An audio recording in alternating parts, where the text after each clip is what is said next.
Om. Greetings, divine blessed loved ones. Paisley Parvati Devi here with our weekly yoga philosophy share. I have decided to move to pre-recorded videos for several reasons. The video quality comes out better. Pre-recording just tends to work a little bit better for my workflow, and a lot of you seem to be actually viewing the videos after I would record them, so it didn't make a lot of sense to continue doing live. So we'll move forward with the rest of the series using pre-recorded videos. As always, I love to hear your reflections and experiences with the content, so please, I invite you to leave a comment below, always like, share, subscribe if you're watching on YouTube, tag a friend who you think could benefit from this information, and you're also welcome to direct message me and we can discuss the content together. Before I go any further, I just wanted to show you guys, we have Sri Ganesha back here, remover of obstacles, presiding over our share today. So if you're new here, every single Tuesday I've been doing a yoga philosophy share for beginners on my Facebook page, Livity Yogini, and it also goes on my YouTube channel after I post on Facebook. And we share from this book, the Yamas and Niyamas, Exploring Yoga's Ethical Practice by Deborah Adele. So all of the past readings from this series are posted on a playlist on YouTube and Facebook, and like I said, new videos will come out every single Tuesday as we move through the book together. So today we are on chapter 3, which is nonstealing. In Sanskrit, this is called Asteya, and we started this chapter last week, so I really encourage you to go back and check out the first part of this chapter if you have not had a chance to do that yet.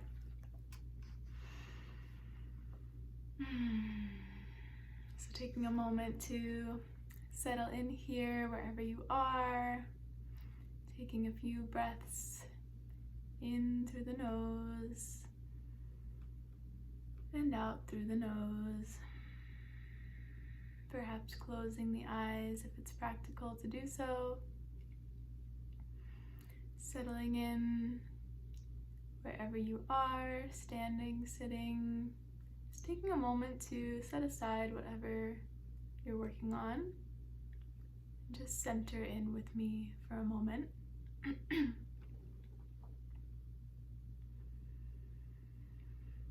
Inhaling fully and exhaling fully, expelling all the breath from the lungs, gently drawing navel to spine to push the air out.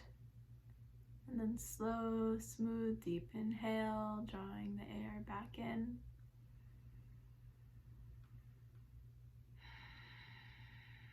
Keeping our focus on the breath. Today, I invite you to simply listen to the share with an open mind, as open as possible, and with faith that perhaps it won't all come together and make sense today. But if this is your first time hearing anything about yoga philosophy, the seed will be planted, and over time that seed will grow. So having faith that what needs to be heard and understood now will be heard and understood, and everything else will come to fruition in divine timing. So what are the Yamas and Niyamas? I go into more detail about this on my Patreon, and I've also shared a lot of free content about the Yamas and Niyamas and the 8 limbs of yoga. So essentially, when we talk about the 8 limbs of yoga, we're referring to a very traditional system of yoga that has been passed down over many, many generations and was written by hand by the great sage Patanjali, who actually took the time to go through several different systems and try to distill down yoga to be able to write out what the commonalities in all of the different, or some of the varying systems are. And what he came up with was the Yoga Sutras. And the Yoga Sutras are an ancient text that he explains many of these concepts. And from the Yoga Sutras, we get the 8 limbs of yoga. So most of us here in the West are familiar with yoga asana, which are the poses, but in fact, the poses are only one of the 8 limbs. So if you're interested in diving deeper into all of the 8 limbs, I would love to invite you to our Patreon community where we would discuss that in detail. The Yamas and Niyamas are the first 2 of the 8 limbs of yoga, and then the asana is a 3rd limb. The pranayama or breathing practices are a 4th limb, and then the other 4 limbs all have to do with various levels of consciousness and stages of meditation. So I always love to share just her brief little explanation of the Yamas and Niyamas. So they can be thought of as guidelines, tenets, ethical disciplines, precepts, or restraints and observances. And yamas can actually be translated into the word restraints. They include nonviolence, truthfulness, non-stealing, non-excess, and non-possessiveness. So these are actions or behaviors to be restrained in order to attain inner peace within ourselves. And then the niyamas can be translated into observances. They include purity, contentment, self-discipline, self-study, and surrender. So these are actions or behaviors to be cultivated in order to move us toward finding that state of inner peace. So again, they are the first 2 of the 8 limbs of yoga, and they're a great jumping off point for anyone who's new to yoga philosophy, because these 10 concepts definitely embody all of yoga philosophy. In fact, they say that if you can master the very first yama, which is ahimsa or nonviolence, you have mastered all of yoga and you are enlightened.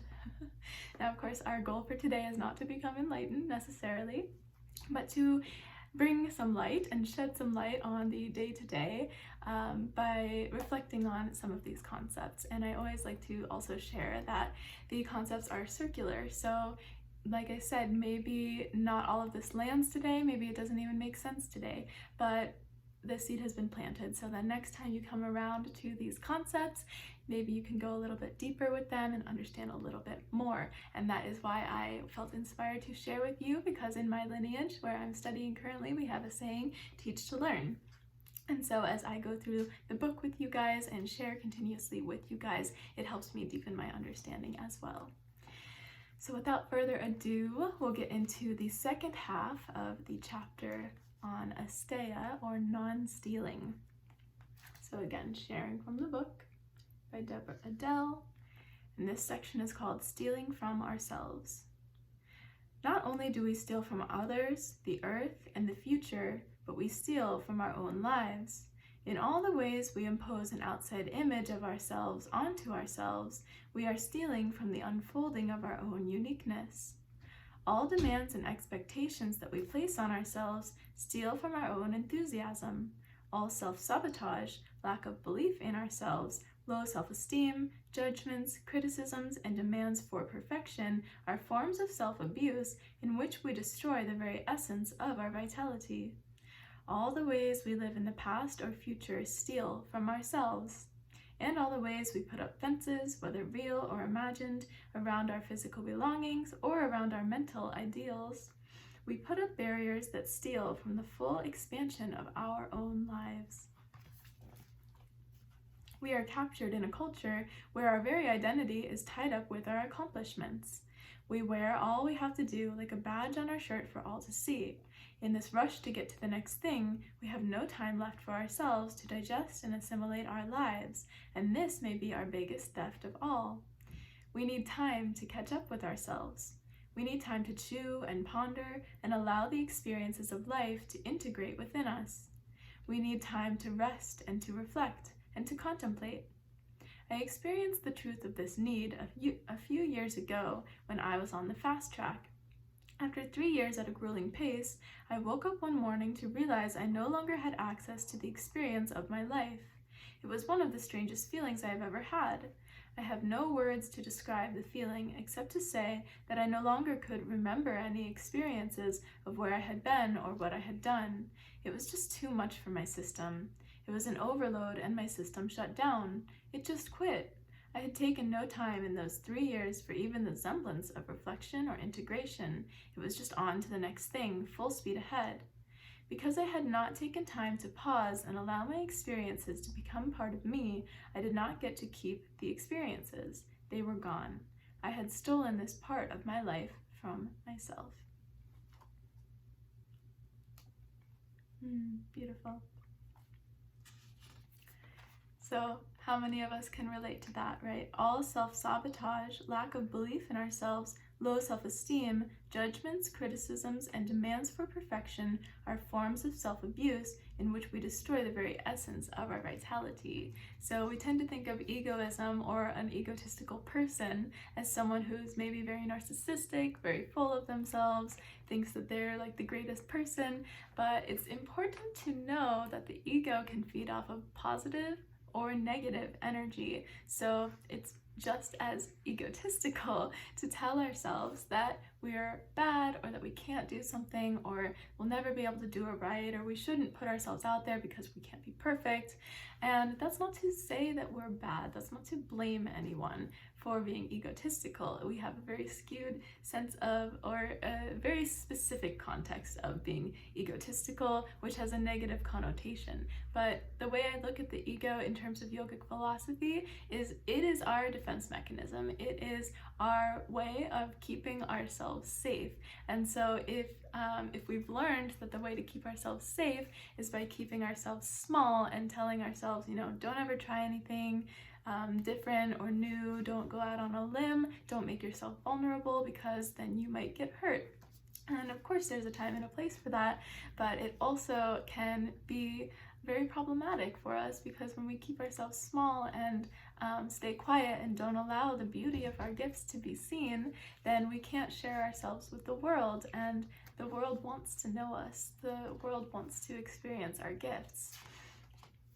So in many senses, it is actually a spiritual practice to be able to get out of our own ways and maybe post that video that isn't perfect, or post a picture where we don't look like a model. I think especially with social media these days, it can be very discouraging and encourage a culture of constantly comparing ourselves with other people. But the lives that we build for ourselves, the persona that we build for ourselves online, of course, isn't a full picture, right? It's just the most attractive or most flattering view of a person or situation. So shifting our focus. Small children, as they reach a certain age, begin to want what the other one has. It doesn't matter what it is, they want it. Looking at the state of the world, it seems many adults are still caught in the toddler stage of wanting what the other one has. Anyone know someone like that? Anyone who is someone like that? The tenet of Asteya, or nonstealing, asks us to shift our focus from the other to ourselves. It asks us to get excited about the possibilities for our own life. When we attend to our own growth and learning in the area of our interests, we are engaged in the joy and challenge of building ourselves. From the fullness of our own talent and skill, we automatically serve the world rather than steal from it.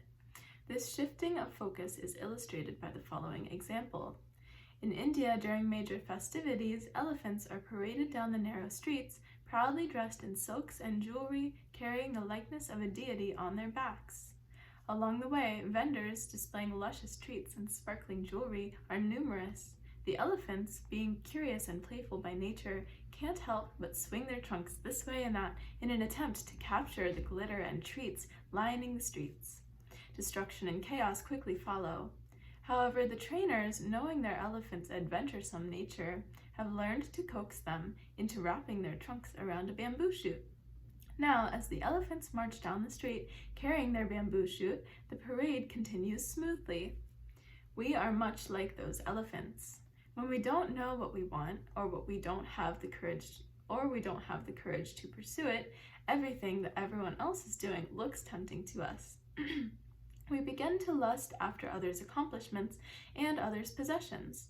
We get sidetracked from our own dreams and our own realness. However, when we are focused on our own dreams, we can move forward with dignity, much like those elephants holding on to the bamboo shoot, undisturbed by the glitter and sparkle along the way. By holding on to our bamboo shoot, we can begin to build our competency and create the circumstances within us to have what we want.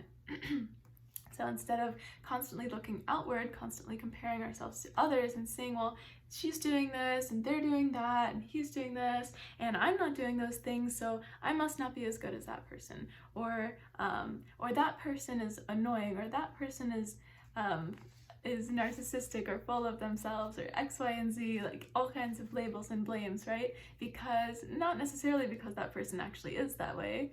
Maybe they are that way, but it doesn't actually matter.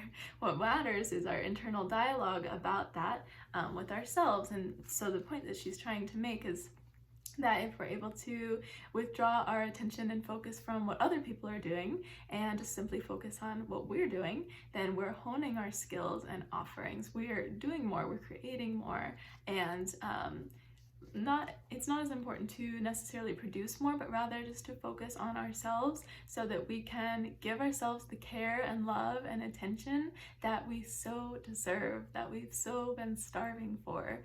And when we start to do that, then it becomes natural to not be as worried about what other people have or don't have, or what other people are doing, because we feel more fulfilled within what we're doing. And so maybe we notice those things about others still, but it's easier to feel happy for them rather than bothered by it or jealous or like putting ourselves down. Building our competence. My spouse tells a story about how he used to glue himself to the TV to watch the Olympics every 4 years. There he would sit slumped over in his chair, hour after hour, with mayonnaise on his protruding bare belly, eating more food than he needed, telling himself that when the next Olympic Games rolled around, he would be representing the United States as a skilled, in-shape athlete. When the next Olympics rolled around, he was still in his chair watching, a spectator to what he wanted. The Sanskrit word adhikara means the right to know or the right to have. The word challenges us to the reality that if we want something, then we better grow the competency required to have it. Oh, that reminds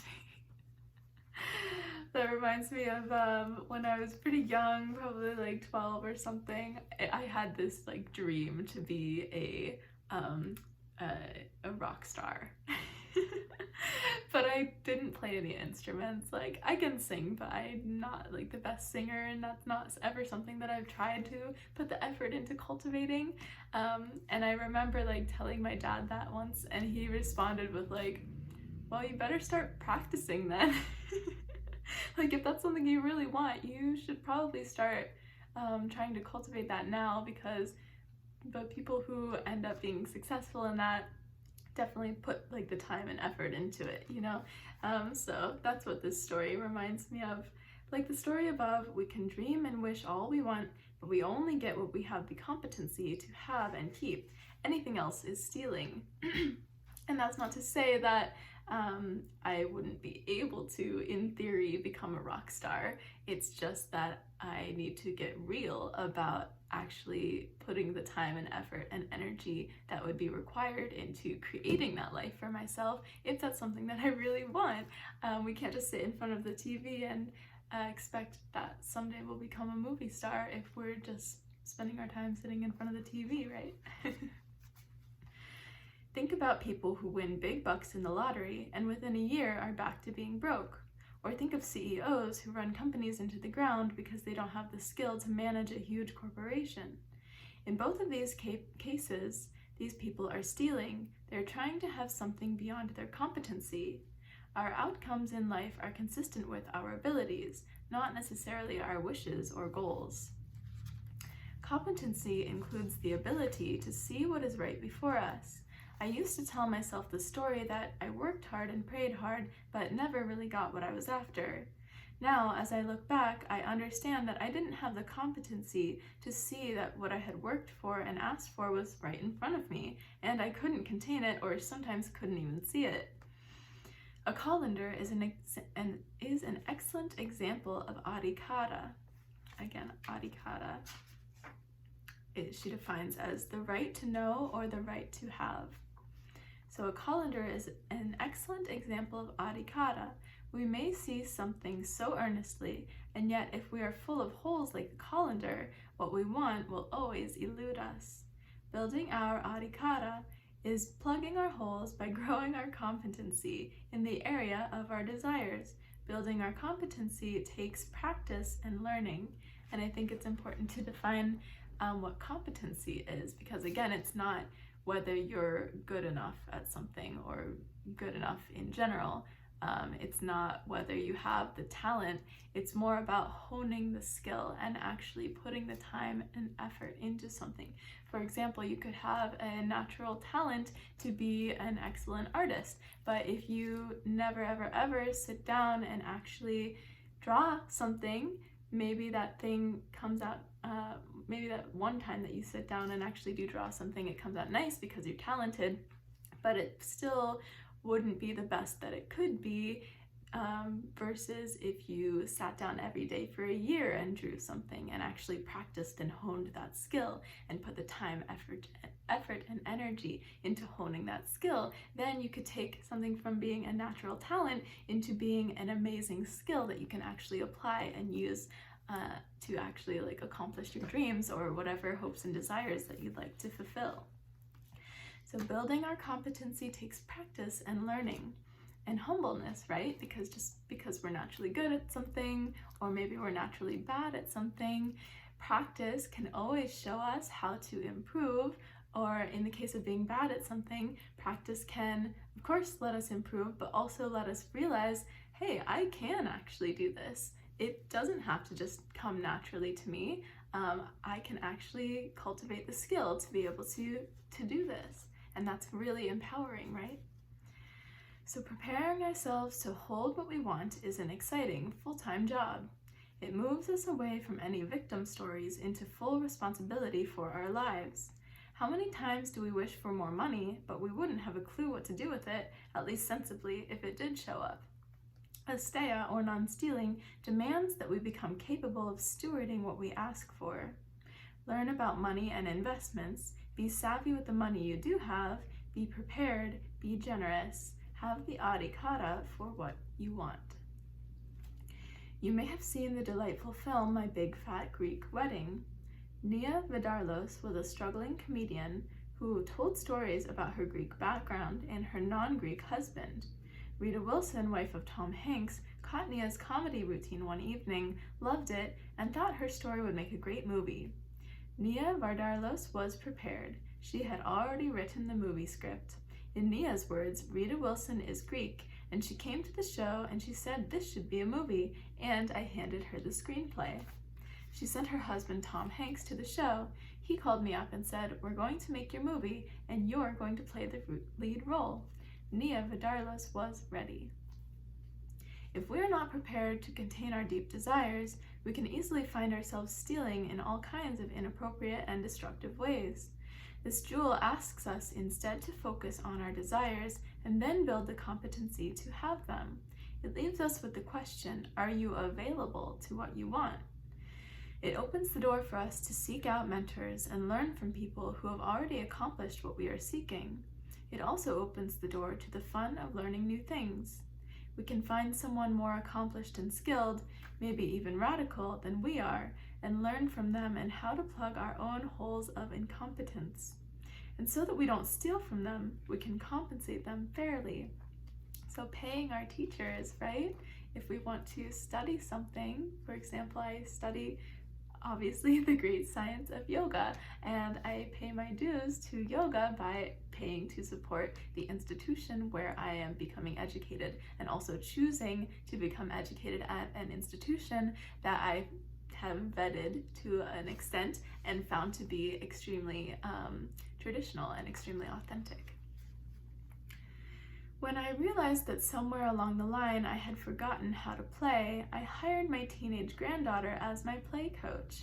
Not only did she enjoy creating scenarios for our playtime and giving me play assignments to do on my own, and getting paid as her grandma's coach, but the whole process brought me into a new world of adventure and fun, as well as deepening my relationship with my granddaughter.